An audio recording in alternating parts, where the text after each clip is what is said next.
Here we go. We're in for a wild night.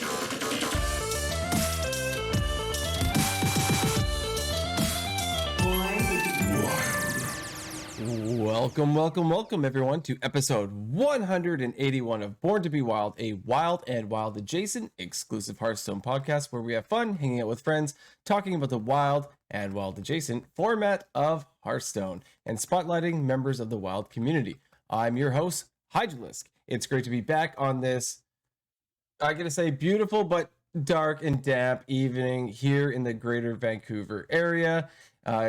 You guys are going to brighten up my dark, damp day because I'm joined by two of my favorite people. Let's start off. Guest hosting tonight in the seat of sheep, we have LaboreSangre. How you doing? Hey everyone, I'm doing great. So I'm LaboreSangre, fellow Wild Hearthstone and Wild Hearthstone adjacent extraordinaire and enjoyer. And I'm co-hosting tonight with Hydralisk. And tonight I'm excited to welcome our guest, AzaleaAkari. Akari, how are you doing? And I'm doing great. I'm super excited to be back. I got to come on a couple of weeks ago, or a couple episodes ago. I'm super excited to be back. Always enjoy being on the pod. Well, I'm excited for the both of you guys to come on. Labore, thank you for jumping in those shoes, and Azalea, you are always a great guest. So feel like we're gonna have a great night. Labore, how about you tell us about our show format tonight? all right, so on to the housekeeping part of the show. For those of you joining us for the first time, welcome aboard. I'm gonna briefly explain how this show works. So we record this podcast live every Friday at twitch.tv/borntobewildhs, and the video version of this podcast is then posted to YouTube shortly thereafter. Audio versions are also distributed to all podcast apps. However you're watching, listening, or observing via osmosis this podcast today, thank you. Yes, you. You. And you. You. All right. Well, before we get to the main topic of the show, I'd like to say a quick thank you to Shokunin and the other patrons of our show. Your support means the absolute world to us. So if you enjoy this content, please like, subscribe, and comment on this video on YouTube. Another simple way to support us is to leave a review on iTunes, Spotify, Google Podcasts, or your podcast platform of choice. If you're watching live on Twitch, we've got some awesome emotes that you can unlock by subscribing to the channel. This is free if you use Amazon Prime. There are also emotes that you can unlock just by following. Also, if you look at the screen, if you're watching live, we do have some Born to be Wild merch. And if you see here, we got Schmoopy Mommy and Schmoopy Daddy supporting, rocking this stuff. So there's a link to the shop to buy this stuff from our main website. And finally, if you'd like to join our Patreon for as little as $1 per month, you can support us that way too. Also, we do have a Discord. It's a free and amazing online community of friends across the world who love talking about Wild Hearthstone. And you can see, Wild Card pretending to be an animal. It's great. So join our Discord. We've got all the links. They are at borntobewildhs.com. So usually we like to kick things off, just checking in with each other, seeing how our weeks went. So I'll just go first here and talk about my week, and then we'll talk to the two great guys that we have here. So the Chronicles of Bossy Hydra, I suppose. I started 3 weeks ago in my new position, and this was the third week. And if I've expressed this before on the podcast, we have this thing at our month end where we need to hit this like certain amount of items sold. Like it's a dollar value, and our investors are always looking at this dollar value, right? And I've quite often been in support of all of that from either a machining or a quality side of it. But this month was basically a full month. I started on the 7th as manager, almost an entire full month of me contributing in this position toward this giant pot that we're supposed to be making, right? And so the pressure was on because I didn't have any crossover with you know, the person that was in the position before me. So I didn't actually have any cross training or anything like that. I used to work in the department like 4 years ago.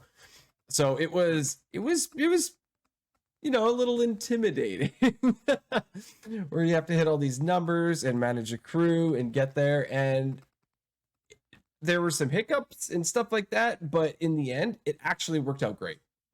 So I'm pretty stoked. It could have gone a lot worse. First month down, looking at next month. Next month probably won't. We're winding down usually towards the holidays. Our company takes the last, you know, week off, and we don't do a whole lot. So December's usually not super huge. So going into January, I think is going to be big for me. And kicking off the year, I want to kick it off strong. So I'm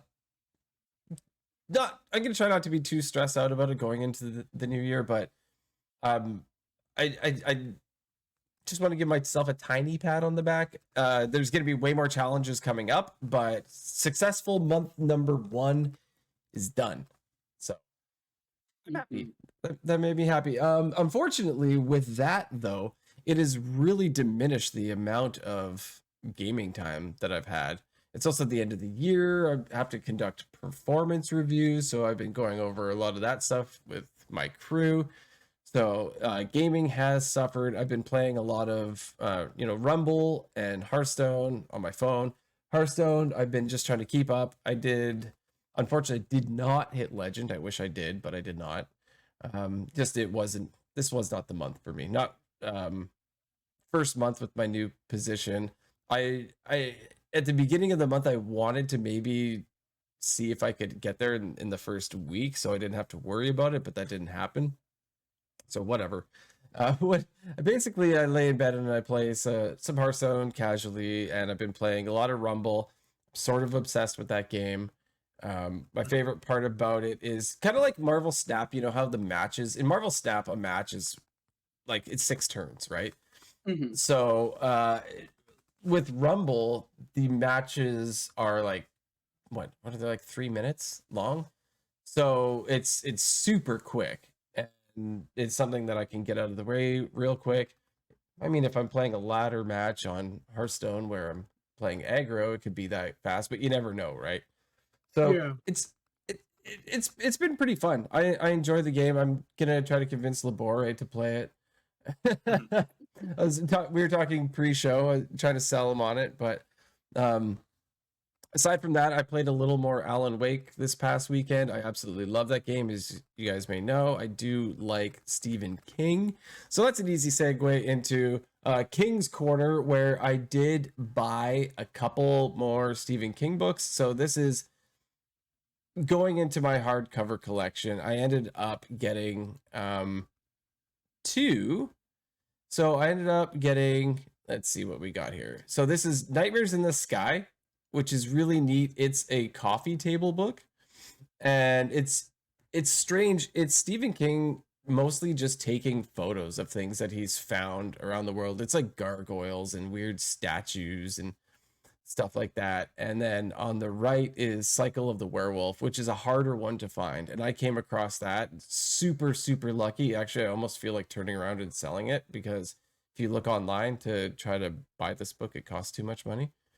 But my local bookstore ended up getting a copy in, and they like me, so they saved it for me. One thing I thought Sheep might appreciate, he's not here, but this one looks, on the right, it looks a lot like Dame Hazelbark.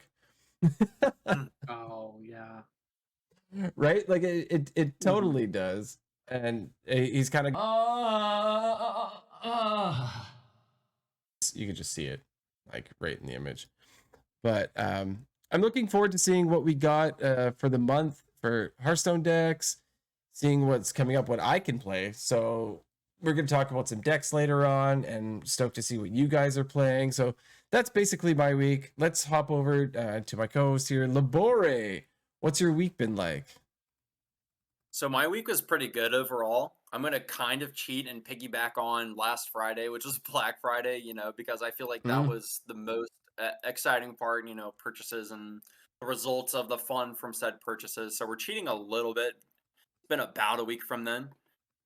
But before we get to the Black Friday part, we were talking about shows and games and stuff, and a show that I recently watched, the movie, was Uncut Gems, which is currently on Netflix. Yeah. It has Adam Sandler, and I know whenever people hear Adam Sandler, an Adam Sandler movie, they're thinking of like a comedy or that kind of thing where there's like a rom com. Yes, a rom com. But this one, Mhm. I wouldn't call it action per se. It's almost like drama with like a little bit of action in there. But I highly recommend watching that. Just a little bit of details about it. I don't know if you want to call it like I don't know the official word. He kind of operates like a jewelry store, and he's the main character in the show. Mhm. But really, what he does is he buys, for example, gems, or he has like a collection of watches and stuff, and he will like rent watches, or he will like Mhm. sell them to like high profiles. And essentially, he part of the plot is he spends the money on like gambling on basketball and like just doing all kinds of stuff to try and make more out of what he's got, and he runs into problems with money doing Mhm. when you're doing so much with it, and when you're letting Mhm. people like rent your products, it gets a little hectic, and it just gets like more and more hectic. So I just very much recommend that movie, particularly that it's a take away from the rom-com meta of Adam Sandler. I just wanted Yeah. to recommend that. That was one of the better things I've seen this week. I've got this And back friend.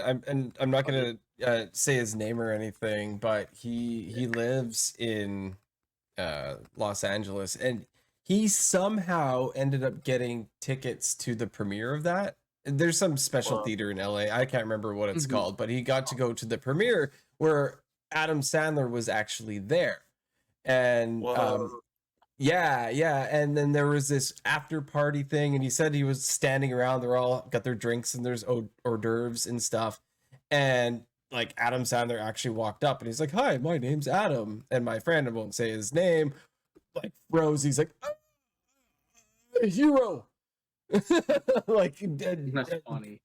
couldn't spit That's out the crazy. words, right? And that's how I heard of the movie. So, and I still haven't watched it, but I heard it was good. I've heard it's good. Yeah. Yeah, I'll try Rumble if you watch the movie. Easy. All Easy right, all right. negotiation. Fair trade. I like that. Yeah, so for Black Friday, I got a new phone. It's the first time that I've had a phone in like 7 years. So Whoa. that and a car I've actually had for a pretty significant amount of the same amount of time. Because I went from a flip phone, and then I got like a Samsung 9 or whatever it was like 7 years ago. Hmm. And then my new phone is like a fold phone, which is kind of funny. It kind of looks like a Game Boy when it's all folded up. On the Mhm. outside, I joke that it's like a Game Boy because it's like a little handheld device almost, and there's like two buttons there. So even though Mhm. the buttons are the cameras, I joke that it's like a Game Boy, and I'm like trying to play the Game Boy or something. But Mhm. yeah, so there was that, and then I bought more weights, 30 more pounds for the bar and some dumbbells. It just those were the main purchases Mhm. for Black Friday that I've been enjoying this week and kind of getting used to. And outside of the Black Friday angle, recently I've been I throughout the show I've talked a little bit about like writing and like how that's been like something I do in my free time or like something that I have done, we'll say, writing poetry and stuff. So I've been trying to think down the angle of like trying to make it a book is something that I think would be really cool, and Yeah. something I could like sign for friends, for example, or that's kind of like the motivation or the idea, Mhm. the goal behind it is just been working since I've had the writings for a while, just like editing it, formatting it, just messing around with it, and like I said, trying to find the motivation to actually make something of it or manifest it into something more solid per se. But yeah, That's a that really that pretty cool much. goal. Yeah, thank you. It is pretty unique. I think it would be pretty distinctive. So that's my week overall. And how has your week been, Azalea? Sorry. No problem. Yeah, I've had a pretty good week. So it's been a little bit since I've been here, so I have a couple of weeks I could work with. So last week before Thanksgiving, I saw the movie Hunger Games: Battle of the Songbirds and Snakes, the prequel movie. I'm a huge Hunger Games fan, so I've seen all the movies, I've read all the books. I still have to read that book, but I do have it hardcover, so I'll be able to read that in the near future. I really enjoyed it. I thought it was a little slow at times. It's a 2.5 hour long movie, so usually movies like that will have some like kind of downtime where but it really picked up in the middle to the end, which is what you kind of want. um but yeah, I enjoyed it, and I'm looking forward to reading that book when I get around to that. And otherwise, just work has been going well, and that's always a good thing. In Hearthstone land, and in video game Hmm. land, Hmm. I had for the last couple of weeks been playing a couple of decks, and one of them is a control paladin deck that I got from Smoopy Daddy in the last month. Um, and it's got a couple different cards probably now. I think I have to update like the ETC or something like that. But this deck is pretty much just you beat the bots. You beat like all the aggro decks. And they don't Oh, have to be okay. obviously bot players. But the whole idea is that you just clear the board all the time. You have but you also have like big enough things that eventually you wear them out, but you also can kill them like eventually once they run out of stuff. Um, So I've got the and list pulled up on the yeah, screen for the listener. So let me just run through it real quick. yeah, There's two Christologies, two Flight of the Bronze, one Holy Mackie Roll, two Night of the Anointment, one Sir Finley Sea Guide.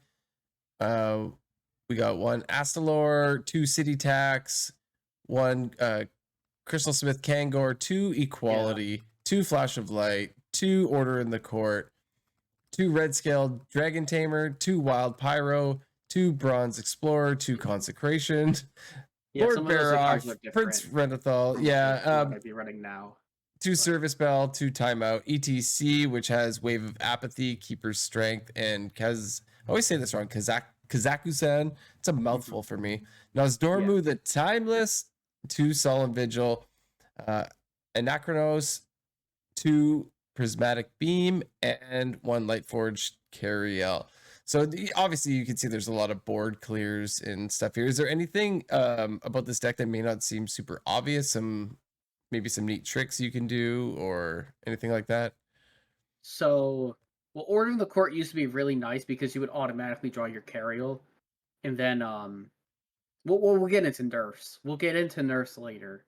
But part of the the deck does now not get to draw Beam the turn after you play Order in the Court anymore, but it still works just fine. I guess like because this deck does sometimes struggle into like longer matchups. You do have the Kazakuzan win con of just play a bunch of you play your dragons, and then you take Kazakuzan from your ETC, and you try to win through means with that card. There's really nothing. I mean, a cool thing obviously. We're running Kangor, so Kangor with stuff like City Tax for healing is really good. Um, and the deck, I think the deck now probably doesn't run the Bronze Explorers. I think you run the new high, like it does in that version. But I think I would probably run the new 2 mana 2/1s, the Taiho Silver Wings. But Oh, okay. yeah, I think I really like it. The deck as a whole, it plays pretty intuitively, like as a just pretty much baseline hard control deck. Um, for the other, I have another deck which I recently. This was like in the last week that I kind of went back to, was a spell Cthulhu Druid with Cthulhu the Shattered. Um, with Yeah, that so deck, can you explain basically how this deck runs? sure. So obviously, you have Cthulhu the Shattered. It obviously splits into its 5 parts. The point of the deck runs really well with ramping. You draw a ton of cards with stuff like Life from Death. If you play the card Lifebinder's Gift, you discount a life from a life from death, or whatever that card is. 6 mana, draw 3. Yeah, when it infuses, it becomes 1 mana. Well, if you discount that, it's a 1 mana. It is now 0 mana, draw 3. And even at 1 mana, draw 3, it's pretty good.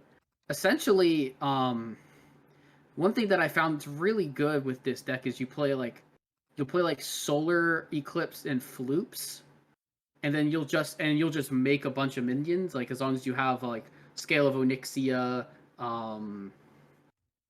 the 5 mana card that makes otters. That card. You have like if you have your Rush Otters and stuff like that, like you can get a ton of mana back and play a bunch of cards and draw, and your goal is to certain matchups you don't need to moonlight guidance for extra Cthulhu's, but some matchups you absolutely have to. Flipper Friends. Flipper Friends, that's the card. Thank you very much. But don't thank me. Thank Heaven's Door in chat. Yeah, thanks Heaven's Door. Yeah, I've seen Heaven's Door around. But it's a cool deck. I think I've played this deck a long time ago. I sent an old version of the list into Swoopy Daddy, who does viewer deck lists, and he helped me, and he kind of updated the list a little bit for what he would do and stuff that he had been. I think he had messed around with the deck like in recently at least. So I thought that was really cool. And I've really enjoyed my time playing Wild Ladder. I got back up to 9x. Last time I was 7. I think last month I was 8x or 7x or something like that. I was able to make it to D5. Ended up in D4, Diamond 4 before no more time to play. And yeah, I thought that was really cool. Feels good. Yeah, feels good. Yeah, I think I'm now the same 9x in both standard and wild, because I did not have a good standard season, but I had a good wild season. And a lot of the standard season was just the fact that essentially the fact that the meta changed, and or that the expansion came through, and I didn't play before the new expansion. But I think that's about it for my week. Oh, right on. Yeah, How did you? Go ahead. It was fun with the new cards, but yeah, hard to pin down. Finding out what works. Yeah, I could see. Yeah, it was about the same for me. Just getting legend or just getting whatever, and hard to really push it. Yet. I just did you already know what I'm gonna say. It was just the dirty aggro player that was like, okay, I know what works. Oh, I know. Yeah. Oh yeah. My deck still kills you. My deck still kills you. Your deck still sets you to 0. There's a lot more Renos around recently, though, but we'll get into that. There's a certain Lone Ranger that is making himself apparent. Yeah, well, let's segue here. Welcome to the news. The news is so good. Yes, welcome to the news. So I just wanted to give a quick reminder, because it's almost over. We do have the Wanted Dead or Alive event that was open for 2 full weeks. There's only, as of this recording, I think 3 days left of this. So better get in there, get your rewards. There's 1, 2, 3, 4, 5, 6, 7 packs and a hero portrait for this. And basically all you got to do is play the game. I love these events. Have you guys really, I don't know about you guys, but this has been a really good way for me. Even though I'm a bit of a whale, this has just been amazing for the free stuff that you get. What do you guys think about this, Azalea? I think so. This is great for players who don't have a full collection. It helps, especially over a full standard collection. It allows you to get cards if you're coming back to the game with the catch-up packs, and then involved in also the Badlands packs. And for people who are like me and get every card every expansion, getting these packs helps you not have to maybe even spend as much gold or spend as much spend as much money potentially. Like if you can every one of these, if you can get those packs, you can save them up for the next expansion. You can get a lot of dust out of. You can get a lot of dust out of the Badlands packs and in the other packs, if you have everything already. But also, like, obviously you can get cool stuff like you can like roll signatures or whatever if you're lucky, or goldens. But I think this is it's fantastic, and it's great because it's aimed towards players who don't have. It's it has benefits for those who have everything and those who don't have all the cards, and I think that's fantastic. Especially the portrait.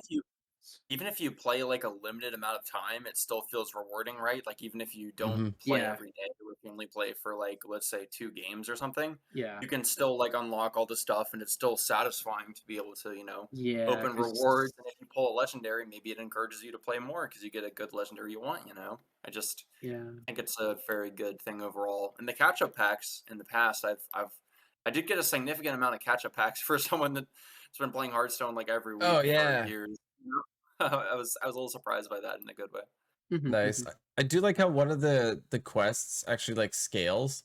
So it starts off at like 100, then the next one's 200, 300, 400, goes, or whatever it is, and goes all the way up to like 600 or 700. So it actually really helps you progress this, even if you can't play every single day. If as long as you can complete that one that's scaling, like you'll get it all. You should be able to get there. And even if you don't like get to the end and you don't care about if you don't care about cosmetics, like there's just so many packs here. So, and you just get to play the game. You get the stuff. This is something that I don't know, for me it's underrated as to what Hearthstone has done by adding this. It's just another thing. Before, like, think about it this way. We used to have a tavern brawl that was only open from Wednesday to Sunday or whatever it was, and you got 1 pack, right? And then they extended it by 2 days, and it was only down for a few hours.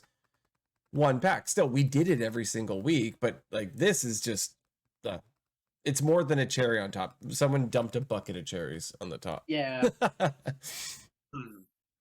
So I think it's pretty neat. So then the other day, I believe this was on November 27th, so going back about 4 days now, we had some balance changes announced, and we got the mysterious but not so mysterious Happy Circle Day, right? So we got to kind of theorize, and that's always fun. They give us a little time before collect your dust.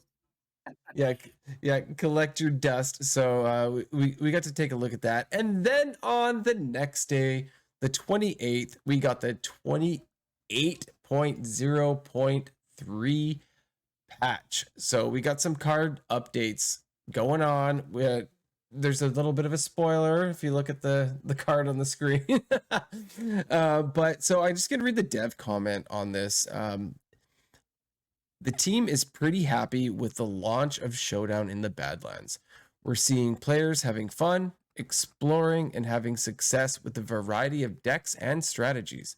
This is a lighter patch based on early data, designed just to hit the biggest feels and power outliers. We'll continue to watch how the meta develops after these changes as we evaluate the data and feedback for our next balance patch, scheduled for late next week. So set up the world championships for December 16th and 17th. Did I read that right? Scheduled for late next week, a bigger one? Yeah, I didn't even notice that part. I also like how they said the light part, like they're not doing too much right away, just like they said how it makes feels, sense. Like just touching up a thing or two, a couple things, and then, giving it more time to breathe and more time to look at it. Yeah. That's cool. And I like the foresight. We're gonna see what's coming up soon. So let's talk about the first one. So the first card that we have is Blind Eye Sharpshooter. So this is old, used to be a 1 mana 5/5. This is a demon hunter minion, by the way. 3 mana 1/5. New is it's a 1/3, so we lost 2 health on this guy. 2 health. 2 health. 2 health. Yeah. It's gonna read the dev comment here. Naga Demon Hunter is an outlier. but is also one of the popular new archetypes from the expansion. So this change is designed to make the deck weaker without killing it. This change gives players the fun pop-off turn, but makes it riskier for the Demon Hunter to go in early. So there are more early game decisions and fewer snowballing games. Azalea, you sound like you got something to say about this. Yeah, so aggro as HS replay has it marked as aggro demon hunter. This deck, for those who have ever seen the deck Naga Mage, this deck works pretty much just like that. Except it works except because you still have to play a Naga to do something with the spell, and then you get mana back. But in this case, it's drawing. So you play Sharpshooter, you play a Naga, and then you draw a spell, and you do 2 damage. Essentially, you could go in really early with this, and because it was a 1/5, there was very few decks in Standard that could clear it.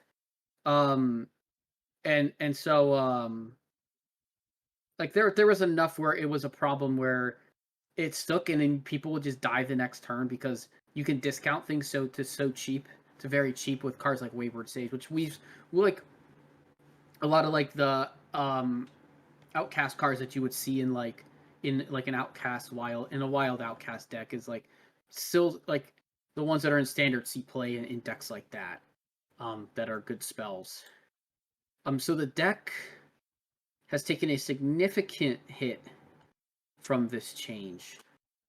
It went from a tier 1, tier 2, all the way to a 47.82% win rate at Legend.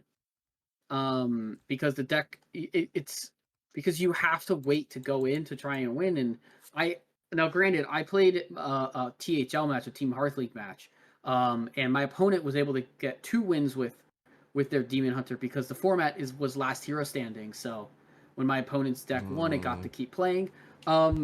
Essentially, it did its thing. It drew very well, and so it was able to win. My opponent played both their sharpshooters, and I just wasn't able to get the gas to punish them enough, and I ended up losing to the deck's burn over turns. So the deck like still is okay. Like I think it's playable, but again, like it's not seeing the results. So I think maybe the nerf might have been. I was expecting it to be a 3-mana 1/4. I think 1/4 would have been maybe slightly better. 1/3 does make the card does make it kind of tough because there's a lot of clear cards that decks have that do 3 damage, and that don't require the other person to have to use their board at all to like have a board into it essentially. Not that because I think it's a very cool deck, and I think it's like I think combo has a place in.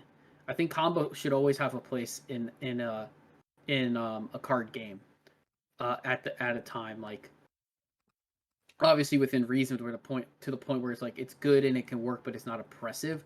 And I think people I think a lot of players were like, oh, this feels kind of oppressive to play against. But yeah, I like this deck. I am sad that I'm a little sad that it's not as good as it was because I was looking forward to trying to learn it because I didn't get essentially the season started. I had no games on it. I played on Tuesday, so I'm like I have no time to see if the deck's gonna be good. I'm not bringing it. I know, but it's too bad. But it's all good. So yeah, those are my thoughts on Sharpshooter. Labore, do you have anything to add on this one? Yeah, sure. First of all, whenever you guys talked about making it a 1/4, I think that I mean, I feel like I don't know what the odds of them making it a 1/3 and then later making it a 1/4 is. No, probably not very high. No, they're not. They were exactly, yeah. But Yeah. my thought process was it would probably be easier for them to make it a 1/3 and then roll with it that way than to first make it a 1/4 then make it a 1/3. Like they'd rather just do a dramatic thing, and then if that goes fine, if that makes sense. Yeah. So When they rotate it to wild, they can bring it to the 1/4 level. Yeah, exactly. I kind of thought they were going to actually hit the mana for it. I thought they were going to make it like a 4-mana card or something instead of changing it. But I think either, too. I think I like the minus health option as opposed to the 4-mana overall in terms of still being able to queue the deck, learn it, in that aspect. I'm not really sure what Yeah. else to say about the deck. I am kind of in the same boat as you, Azalea, where I did get to try it a little bit pre-change. Not, I wouldn't say more than 30 games, just enough to hop on the train pre-nerf, and I have tried it a little bit post-nerf, but I wasn't confident enough to bring it in my THL post-nerf. Just feels like I need to change the list a little bit. Some people played their list more combo based. Some people played Mhm. it with like the 3 mana, the glaive weapon, and other more aggressive cards in the Oh, list. okay. Yeah. Just kind of used it not as combo, but as a just drawing and sort of like a finisher instead of all Yeah. in on it. But yeah, I mean, it is. I do agree. It is a fun thing to do. Like drawing cards, doing two, drawing cards. It is fun to do when you're the one Yeah. doing it. So I that's about all I can think of to add. But it is I do like the art on the card. I do like that the card existed. It exists. Yeah. But yeah, It's cool. It'll be back. They've been doing pretty good about reverting things for a while, so it'll be back. I feel. And if this was too aggressive, even maybe in standard, it might. But I don't want to predict that end of it. Let's move on to the next card.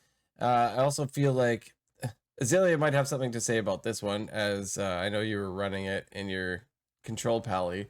But this is Order in the Court. So old version, reorder your deck from highest cost to lowest cost, draw a card. New, reorder your deck from highest cost to lowest cost. No more draw a card. The dev comment, yeah. The dev comment here is Paladin is one of the strongest classes across most rank levels. Order in the Court is a linchpin across Paladin decks, bringing them to their late game and combo pieces. Adjustment makes that transition a little less efficient. So, how does this affect you? How does this affect the card, Azalea? How does this affect that deck or any other deck that you've been running this in? Yeah. So Order in the Court, before this expansion, actually didn't see much play even in standard. So essentially, in the deck that I play, Order in the Court's really nice because you can because like you're guaranteed to draw Carrier, but you're not only guaranteed to draw Carrier, you're drawing like this expansion, you'd be drawing Prismatic Beam right away.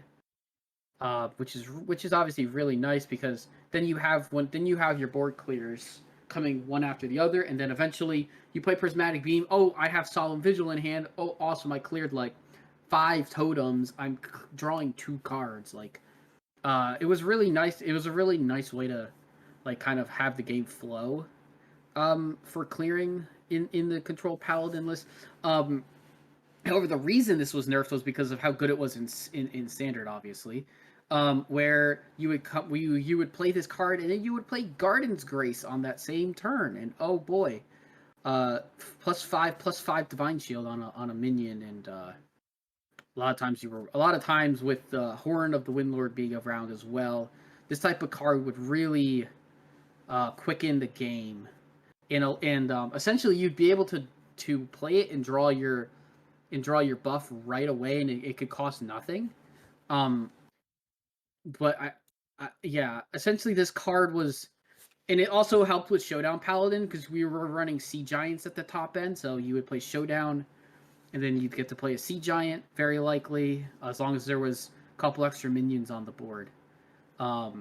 Quick anecdote: I actually played a Sea Giant on turn 3 in my match in THL because THL, nice. Because I went minion on 1, minion on 2.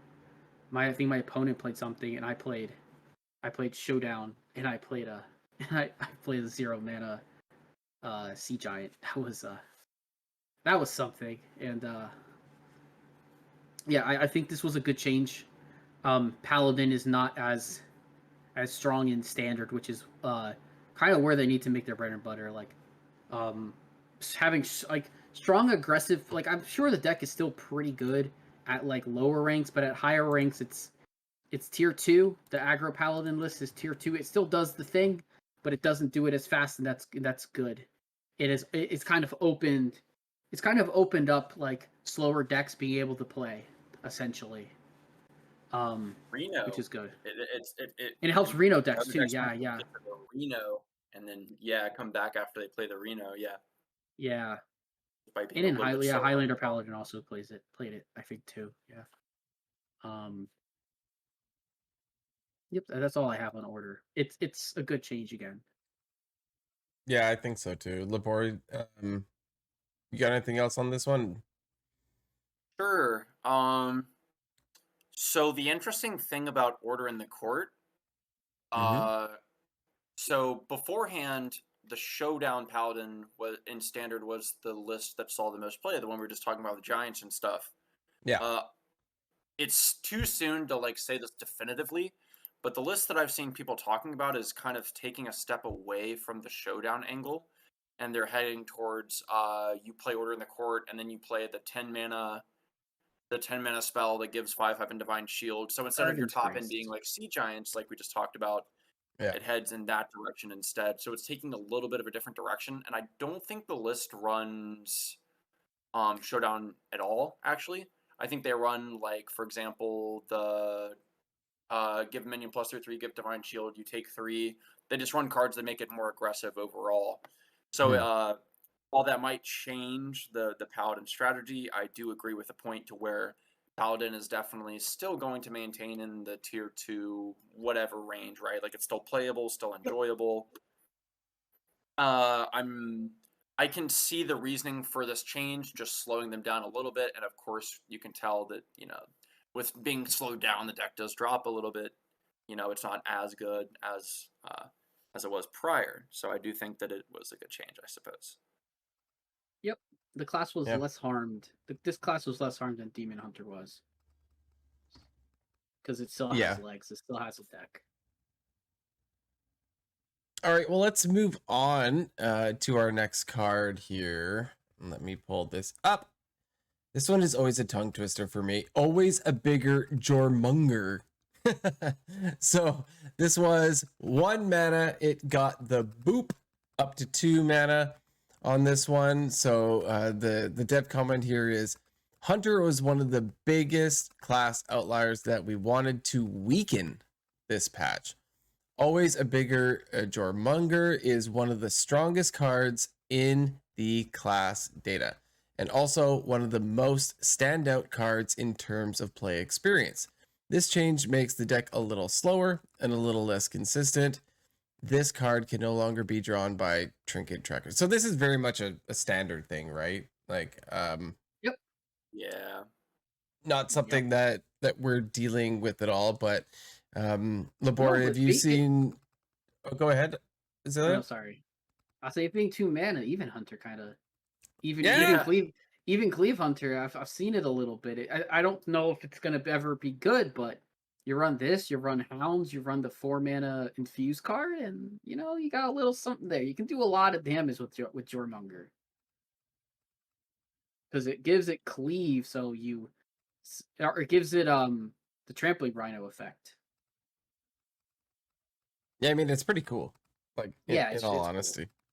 Yeah. So, but any specific extra comments on this? Like I said, it's more of a standard thing. Labore, you got anything on this at all? I would... Noticing the theme of, like, play experiences, right? Like, the deck we're talking about in Standard, where they make, like, a 10 attack thing, the Gorgon, for example, that we were talking about, the 4 mana one, and then it has, like, 12 off Always Bigger Jormonger. You happen to have 3 minions in play, and boom, you're taking, like, 10 plus a piece of, for having units. It's probably one of the more powerful 1 mana cards that have been printed in a while. It's just very very visible when you're taking a bunch of damage for 1 mana, like, even without super buffing it, if you were to play a Hydra, you could easily get like 5 damage for 1 mana, better than an Eviscerate, it's just better than any other card at that level that I can think of, for 1 mana. Yeah. And since we're talking about cards that used to cost 1 that were nerfed, you could compare it to like Conviction, right? Where Conviction, you have to have 3 minions, whereas this one, you have to have one minion, and your opponent has to be kind of ahead of you, and then you just deal with their board Bing, and do a bang, ton, boom. and they have to come right back. Just like we talked Yeah. about the play experience and stuff. Hunter decks for sure still run this. I mean, I Yeah, can't imagine them cutting it, but yeah, I think Hunter's still pretty good. From what I again, see. the theme Yeah, of just like down it's different stuff it's different hunters. That specific deck is kind of middling, like around 50%. But Hunter is still very strong, apparently. It's still tier 1. Highlander Hunter, Arcane Hunter, and Standard. Tier 1. So better nerf Hunter again, I guess is what's gonna happen. no. It's a very sad No. reality for us Hunter enjoyers. Especially in Wild, it- right? yeah, They nerf it for Standard and in Wild. and We're it like, hits Wild, no, right? we want It's kind the of funny. all the Hunter stuff.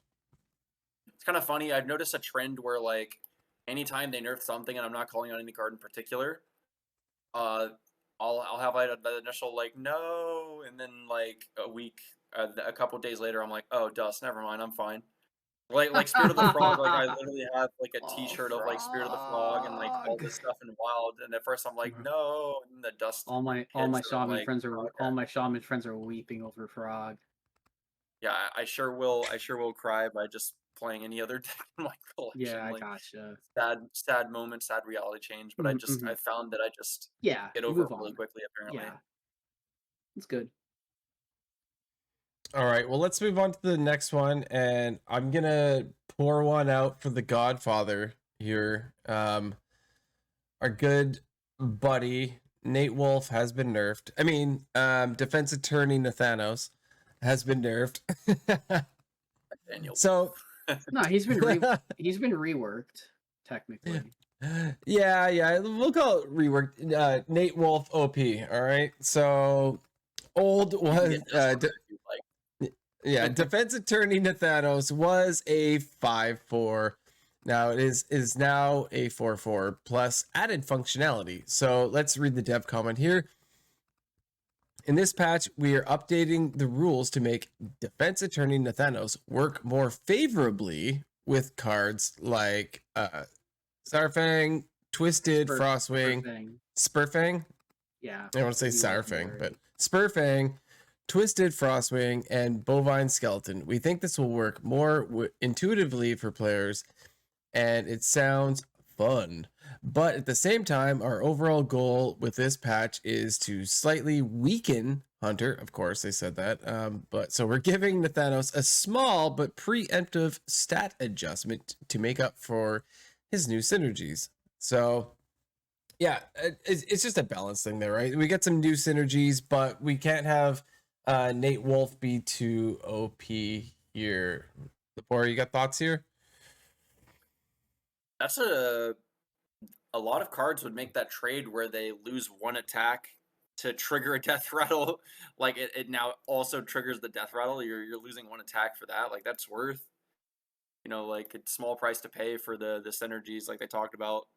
The new synergies and the change that works with the cards that are in the format now. So there's a lot of 6-mana 4/4s in the game. A 5/4, a 4/4. You care about the death rattle and triggering it right away. It's definitely a small price to pay for a good effect. I have a feeling that this is more preemptive than we think, because this card isn't going to see play right now. It's No, just not. There's something coming out. Well, there has to be something coming out in the mini set. Like, that's going to be like, oh, we're happy that this thing is not 6 mana 5/4, but rather it does what it does, where they're doing this small adjustment on the attack. It does also make it easier. Like, it's not even a health change, so it's like it doesn't trade any really differently. It trades. It doesn't remove five health minions. Yeah, I can't trade up, quote unquote, basically. Trading up from a 6 Yeah, mana card into a 5 attack, a 5 health is kind of quote, Oh, I know quote, you're unquote. quoting it. Yeah, I know quoting it. It's like, but that's their that's what they're thinking. They're very. I don't think that's what they're thinking with that. But I think this next one is going to be more interesting and have a little bit more discussion than this. Yeah. So let's do it. The one that's been all of the talk, Azerite Snake. All right. So there were many theories of how they were gonna nerf this, but let's get right into it. So it used to read, it was a 6 mana. Your hero steals 10 health from the enemy hero. It has now been changed to, it is now 4 mana. What did you say? 4? Is that a buff? But no, your hero steals 7 health from the enemy hero. So this is now cheaper, but it does less. So let's read the dev comment. Our last adjustment to Azerite Snake was temporary fix to so that the standout play experience outlier. The adjustment and natural meta developments have gotten Excavate Warlock to about where we want it now. This change makes Azerite Snake once again match the other legendary Excavate treasure costs, but keeps the overall clock and cost about the same by requiring 5 activations for lethal instead of the current 3. Go. I can start with you, Labore. What are your thoughts on this?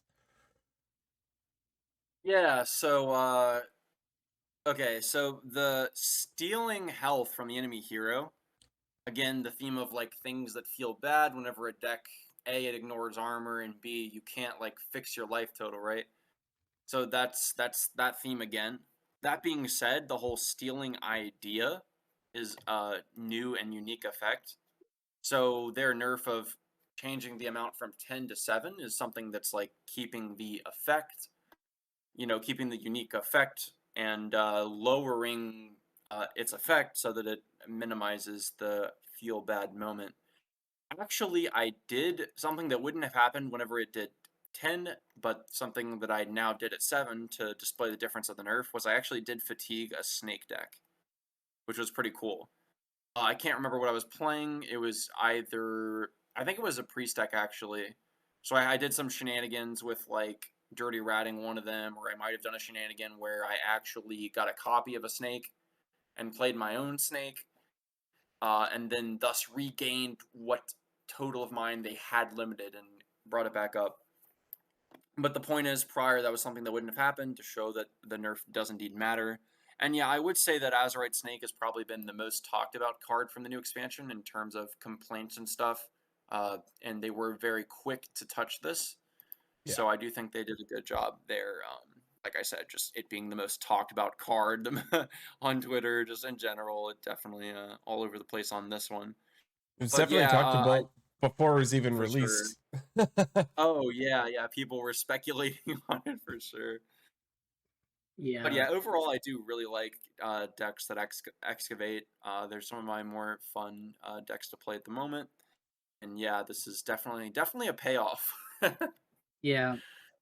So this is an overall nerf from the original card, which was this card was 4 mana. Sorry, every single legendary excavate card is 4 mana. So they like, for those who don't know, this card was nerfed to 6 mana as a hotfix patch on day 2 of the expansion, because it was very talked about and it was definitely a point of contention. I think, like, because from my experience, because I faced a ton of Excavate Warlock, a good chunk of my early games, of my early 2 days, was against it. And once the snake, once you had it, like, there's always certain types of cards that when I see it being run when I see those cards being run in a deck, I think there's usually some play pattern problem. Usually, like, before obviously now it's like Gadgetzin Auctioneer, like when we like got the cards like Gadgetzin that like have a very specific function to make it so the other person like essentially doesn't get to play the game, like, and has to go through an entire turn of just animation throwing. and card slinging from your opponent. But in this, it was a little bit different. But your opponent would be running bounce cards like Youthful Brewmaster and the new Saloon Brewmaster card that came out as well. And it was very easy to do that it was very easy to get 2 bounces down. So I think making it so you have to bounce it 4 times is good. And obviously in Wild you can run it with Bran and stuff, but at the same time I think that's very expensive. So I'm glad this is not a rogue. I'm glad this is not a rogue thing, because rogue has obviously breakdance and shadow step. It's just a warlock thing. But yeah, good change. It was kind of historic to build on your point that a day 1 deck had 5 bounce cards in it. Like, you know, a card's pretty Yeah. good when you're running 5 Yeah, bounce because you're running copy. the 2 copies of each Brewmaster and Zola. Yeah, yup. So that was just something that I thought was absolute crazy, because we haven't seen a deck that has run that many bounce effects since, like, I was saying Caverns Below Rogue. Mhm. Aside from, like, Priest that has, like, you know, two mana, you know, add a copy of that, discover a copy, whatever, discovering copies of Seance. menus. But Yeah. Stuff like that, yeah. neutral bounce effects, for Yeah. example, is definitely a record since Caverns Below. Yeah, it's pretty nutty. When that's happening, you know there's something wrong. Exactly. I was like, the red flags, man. They're up. Yeah. Yeah. I knew a lot of people that were like, why are we changing this card? It's not that good. It's like, well, most of the player base experiencing against it, like, you know, I playing himself, it's like, oh, I have to heal. It's like I can't heal. Like, I got to 20 health, I was like, oh, of course, this card. Like, I forgot it steals. Like, Yeah. it's cool. I think having it in the game is they've added a couple of very neat and new things to this expansion. Whether it's Gunslinger Kurtrus, whether it's this card. They're experimenting with things in this expansion. And hopefully they keep stuff like it around. And Reno as well. Oh my gosh, like the ability to remove locations and things that you don't interact with Yeah. is That's very new, and I think a lot of people aren't a big fan of it. I wonder if this is going to be like a one-off thing and they're just going to say, oh, this was, you know, not great design. Maybe they come back and they adjust Reno in some way, but like, or whatever. But I think it's neat, and I think if they want to keep doing stuff like that, like, I think, what is it? I was talking to a friend. My friend's like, I kind of hope that like in 2 years we look back at this and say, and we don't see it as just like this like very large power outlier, but rather like something that like you can do in other ways and that you can interact with in even other ways, and like it's more of like an okay thing to have in the game, because it is neat. well. Speaking of Reno, maybe let's Yeah. take a look at what the new Tempo Storm meta snapshot looks like, Sure. because that's Reno's a thing, right? So let's is. look at tier 1. Labore, I want to go over this meta snapshot here with us. Let's talk about tier 1. What do you see there? What's on top? Shaman. No. Deck number 1, Reno Shaman. Which, like we just talked about, Reno, and before the show we were talking about it and talked about how Reno deck hasn't been the number 1 deck on a tier list in quite some time, for a while. So that's a very interesting change. But before we get into that specifically, just to round out tier 1, the other deck, which I said is Shaman deck, is Even Shaman at the tier 2 slot and Even Warrior at the tier 3 slot. So 2 Even decks and a Reno deck, which is really interesting. Yeah, all in For tier tier 1. one. So yeah. Yeah. So we got Reno Shaman, Even Shaman, and Even Warrior. That's really interesting. All up in Mhm. tier 1. I mean, those Even Warriors are obviously preying on the rest of the aggro Yeah. throughout. Yep. There. But so what do we got in tier 2? Do we got any more Reno happening in tier 2 down there? Oh yeah. Yes. Okay, so starting at the top, and we'll point out where the Reno decks are. The 4th slot, so starting at the top of tier 2, we got Questline Warlock. Spot number 5, we have Dragon Druid. Spot number 6, we have Aggro Priest. Aggro Paladin follows that, followed by Beast Hunter.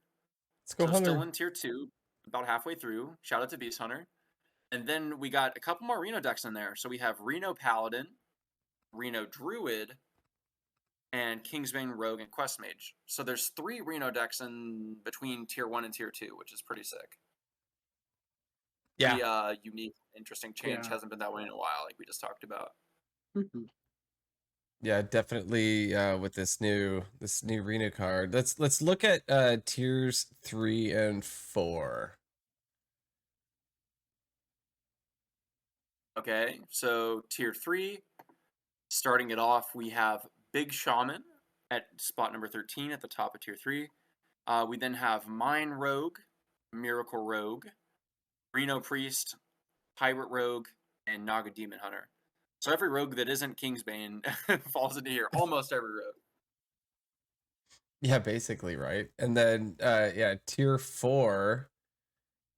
Even Oh, at and the very yeah, go ahead. It's kind of interesting that a lot of times in the past, Reno Priest has been like one of the best Reno decks, but here it is, tier 3, falling behind Reno Shaman, Reno Druid, and Reno Paladin. Like Reno Paladin in particular, right? Like that's a deck that hasn't been around as historically long as a Reno Priest, you could say, right? Like Reno Priest has been around and powerful for longer, I mean, so it's kind of interesting that other decks are submerging ahead, you know. Oh yeah, because Reno outside of- Priest has been like the staple Reno deck, right? Like Exactly. you could Exactly. play Reno Mage or something, trying to be, you know, like let's like Value Town, right? Like that's always something that like Right, the really Cabal. good, yeah, really The good Cabal players classes. could play that up high. But Reno Priest has always been like the way to go with Reno decks, but and for me, like Reno Got it. Paladin was never a real deck, right? Like it was something that you played around with and had fun with because you liked it. But the fact that it's, let's go back here. It's Reno Paladin is, yeah, in tier 2. Yep. Tier 2, deck number 9. Yep. Like that's pretty crazy. So it, And I feel like if you, yeah, go ahead. I feel like ever since they printed Guff, that's whenever Reno Druid's been on the map. Kind of funny, kind of guessing, you know, not entirely sure. But ever since Guff was printed, that's whenever Druid stocks for Reno went up. That's when Druid stonks just went way up. Exactly. It's probably the strongest Druid card ever created, I would guess, potentially. I mean, giving Druid the ability to get to 20 mana is kind of crazy. Yeah, Especially with bio existing. Get there so fast. Yeah. So is there anything like what are you guys going to be playing here this season? Any of these decks on this tier list? I mean, so you know me, I was started this season off, or I probably will, playing a tier 3 deck. Yeah. Hop on my old like Rogue. Pirate Rogue, right? Just because I know that I can just get to D5 easy with it, and then I can choose something else different from there. The Beast Hunter intrigues me. Like, to be honest. Beast Hunter intrigues me. I did get absolute OTK'd by a Beast Hunter, actually.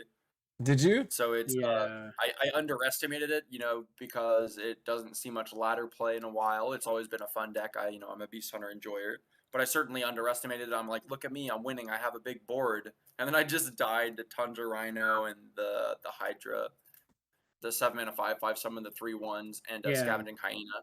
All of that was played in one turn, and I got OTK'd. So actually, they played the 8-mana card that resurrects it all. So they resurrected like the Rhino and that. Yeah, so I kind of got comboed by beasts, which is interesting. Yeah, I could say I did die. So it's the first. Have either of you two climbed at all yet? Like I'm still sitting at the bronze 10. I have not played. I have not. It's day 1. Go ahead. I played exclusively duels today, so I did not touch the ladder.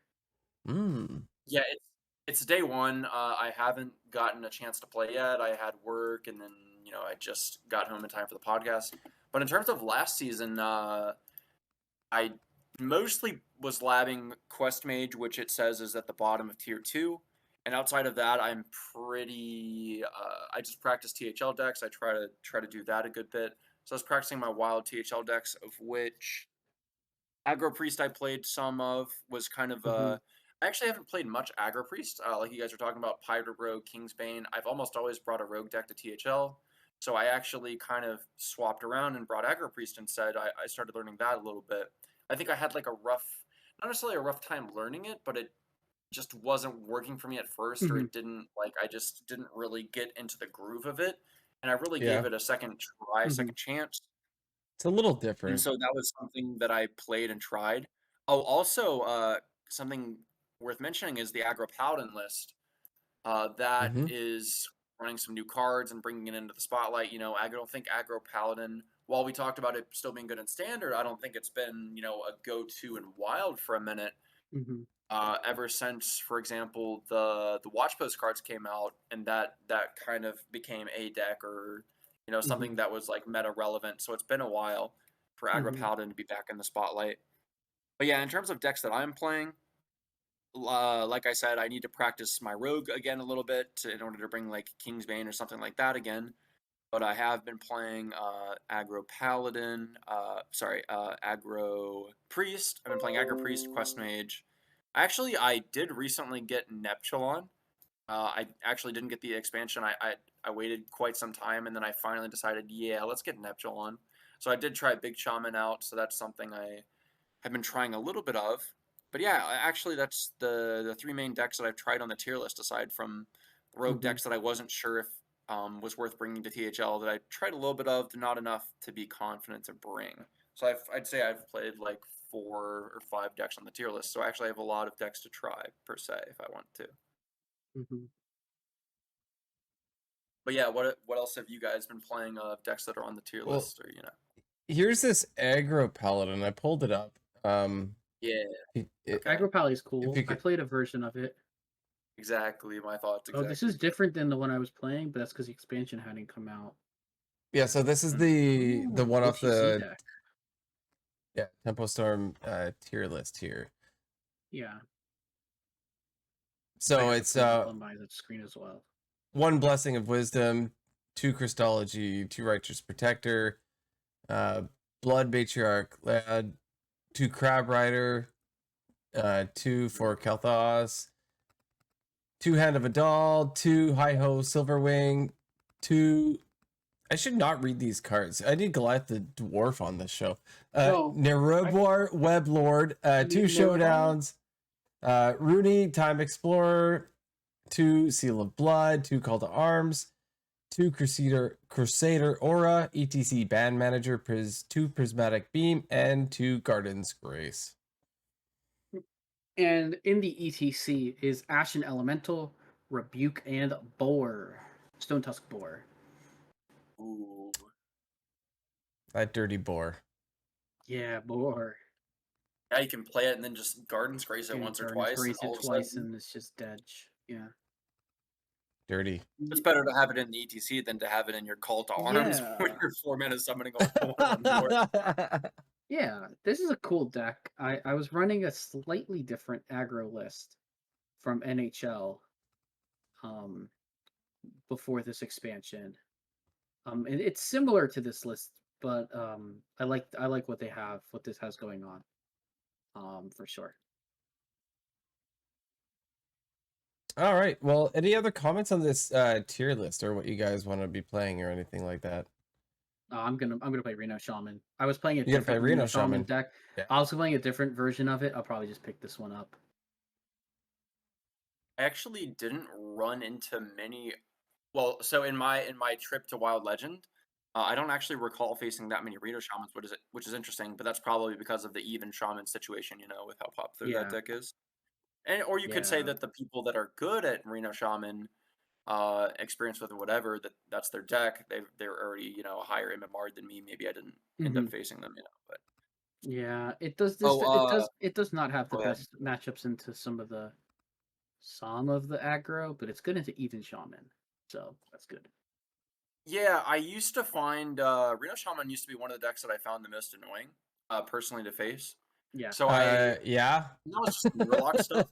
So my point was like I haven't decided yet how I'll feel about it. Like now that they nerfed the Murloc stuff, like I'll feel better about it. I Mhm. think playing into it now that I'm not just losing to the Murloc stuff, just winning the game with stats and the effects of clearing the board and stuff. So it's Yeah. very interesting to me that the deck is tier 1, particularly with that aspect of it, the cheating mana aspect of it. Yeah. Getting other than that, I wonder how much Questline Warlock will pop up. I saw it's at the top of tier Gosh. 2. You know, if it'll ever Yeah. make its way into tier 1, that's something to Oh. think about. Because I don't. The deck kind of does its own strategy right. It completes the quest line, and then it takes a lot of damage, or it fatigues itself, and you take a lot of damage. But the point is, like, that deck does its own strategy right, and so I don't know specifically how you want to counter it outside of playing a deck that has a lot of birds that whenever they get low, if they have to put themselves low, you know, Crystallizer and stuff. Yeah. That's just something to be concerned about, you know, going forward. Mhm. Just thinking of decks that are on the list. Yeah. But yeah, overall, I'm excited to see how this changes. You know, hoping some rogue strategies, you know, improve or something like that. But you Let's know, go maybe rogue. sneak their way into tier 2. Team Rogue, let's go. Mhm. Oh yeah, aren't you Yeah. the owner of the Rogue Discord? Yes, I am. No Nice. bias. No bias. No No, bias. Yeah. Yeah. no bias. Kingsbane is one of Oh, my favorite decks, so I will probably jam some yeah. Kingsbane as well. I have a Guys. very hard time sticking to one deck, and I know when I get to D5, I'm probably just gonna take the Control Paladin up there because I'll run into a Yeah. lot of aggro decks that will, end up struggling into my list. But the people who are trying to make that quick climb, I can hopefully catch them out early and make Legend early this month, so I can go and focus on Standard because that's where I'm competing in THL. So Mhm. Yeah, the last thing I wanted to say about the tier lists that I can think Yeah. of now, sure, a really spicy tier 4, where it's Alex Rogue, but primarily the last spot, Reno Blood, Death Knight, something that being on a wild tier list I think is really really cool.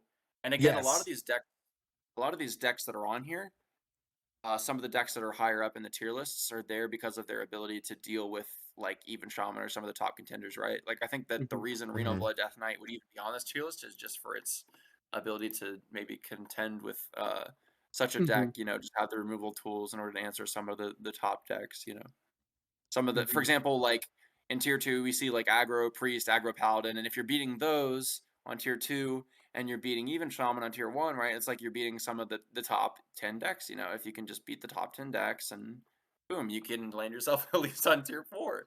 You know, just pretend, at the very least, just contend with the aggro, which is interesting. Yeah. Yeah. No, that makes a lot of sense, really. It's cool to see the newer class up there. And we do have the one Demon Hunter deck on there too at the bottom of tier 3, which is nice. Mhm. Yeah. Let's go new classes. Let's get up there. Are they even running any wild cards? I have to look at the list. I need to pull up the list. What? What deck? Naga Demon Hunter, the very bottom of tier 3. I'm just trying to think like what, because we're so used to thinking of the wild or the standard list. I'm just It interested to runs see where they take it from Metamorphin. a wild perspective. It runs the quest. So it's Final Showdown, Metamorphin, Mana Burn, um, Philosophy. All those cards are. Yeah, so the sharpshooter reduces stuff because it's drawing cards. It reduces stuff with the quest, and that enables you to keep going. That's Yep. interesting. Yep. Interesting. Yes, this looks really cool. Shout And you outs can to schedule the time prior to make your blind sharpshooter Blind Eye even quests. cheaper, Yeah. and then to make what you draw more cheaper so you can keep going with Nagas. Okay. Yep. Maybe that has some potential to be higher than the bottom of tier 3. Maybe. We'll see. Yeah, Yeah, with the nerf, it might not, but Yeah. but it could because like you play Sigil of Time, so Sigil of Time is an automatic forward cards. So It's a spicy idea. you're automatically complete. Like that would be that's the first step of the quest already completed. It obviously the next two are 5, so you have to draw one extra card. My goodness, I am scared. But no, I think that I'm gonna also probably try this deck as well. I'm not typically great with wild DH decks. I was not very good at brute, at like questline brutes, like Tony Demon Hunter. But yeah, I think cool cool One stuff. thing, It's nice to one thing have I a new. wanted to It's say nice to have a that new snap. one thing I wanted to say that wasn't in regards to the lists of power and all that stuff. Yeah. The tier lists. The idea, I think we talked about a mini set earlier and that kind of stuff, just past mini sets.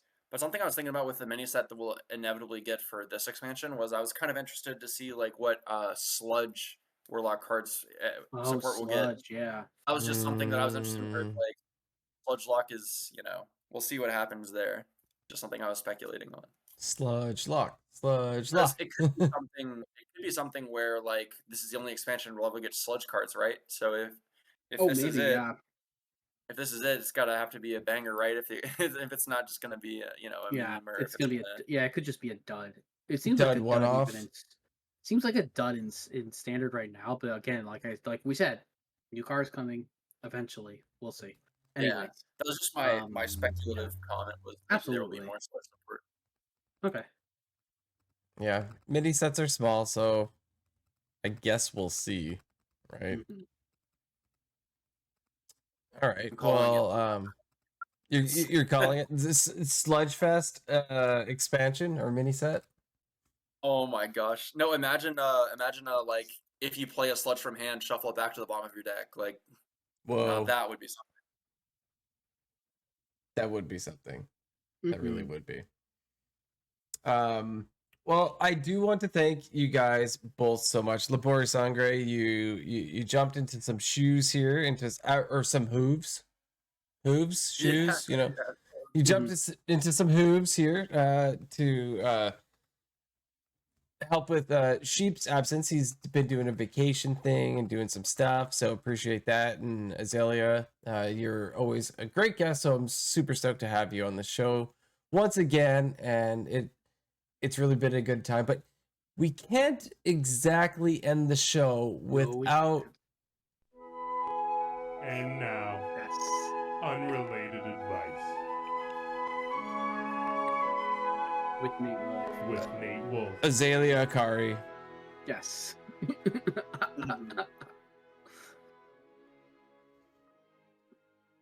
Okay, so the advice for the week that we were thinking on. So with it being colder and it being the winter months, a lot of people it's harder to go outside, and so naturally they aren't getting as much sunlight, and it's just even though stuff like Christmas is fun and Thanksgiving, which was we recently had, right? There's a lot of highlights to the winter months, but overall, like I just said, with the limited amount of sunlight and the weather being colder, it's times where people are we'll use the term sad, right? Like Yeah. they're naturally sometimes it's more More periods of more prone sadness to and down the periods. sun comes out quicker.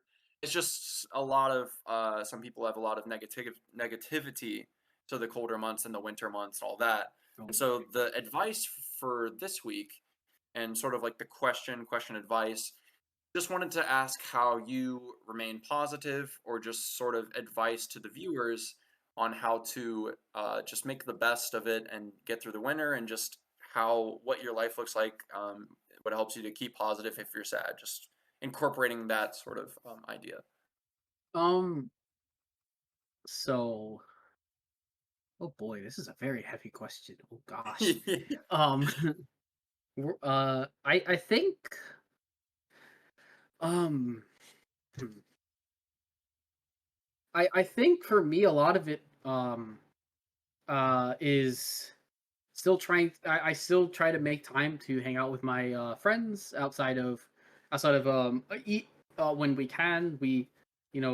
I have a group of guys that I get together and I play pickup football with and like Nice. pick up flag football, stuff like that. And like and then obviously having a great Discord community like Born to Be Wild and the various other communities I'm involved in really helps me to stay positive. And I think just um yeah and also for me personally, I for years and years I've I go in and out seeing a counselor if I really do need to if there's personal, like, obviously everyone goes through personal things. So like when stuff comes up, sometimes you have to talk to someone, and professionals are they're very helpful, for sure.